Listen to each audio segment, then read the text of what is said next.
সকালবেলায় আজকের ওয়েদার তো মনে হচ্ছে এক্ষুনি নামবে। আকাশের অবস্থা দেখো, পুরো মেঘলা হয়ে আছে। যাই হোক, একটু গাছগুলোকে দেখাচ্ছি। দেখো, এই অক্টোপাসের গামলাটাই একটু দেখো। এই যে একজন ফুটে আছে, এই একজন তো প্রায় 4 দিন হয়ে গেল ফুটে আছে। আরও এখানে আছে, আর এখানে দুজন লাইনে আছে। আরও কুড়ি আছে দেখলাম, খুব সম্ভবত। হ্যাঁ, ওই যে ওইদিকে আছে তলা দিয়ে। আর এটা তো বড় পটে আছে, ঠিক আছে। আর একটা যেটা তোমাদের দেখাবো, চলো, ছোটো পটে একটা কি সুন্দর ফুটেছে। দেখো, এই দেখো, এটা পুরোপুরি এখন ম্যাচিউরড ফুল হয়েও গিয়েছে। ফুলের সাইজটাও দেখে বুঝতে পারছো আশা করি। পুরোটা এখনও ব্লুমিং করেনি, আর একটু ফুটবে, মানে আর একটু বড় হবে বেলার দিকে হয়তো।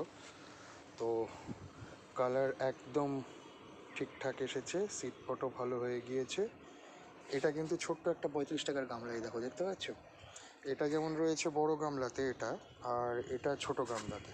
ছোট গামলাতেও তাহলে ঠিকঠাক ফুল পাওয়া যায়। তো তোমাদের কেমন লাগলো একবার জানিও কমেন্ট করে। আবার পরে দেখা হবে। টাটা।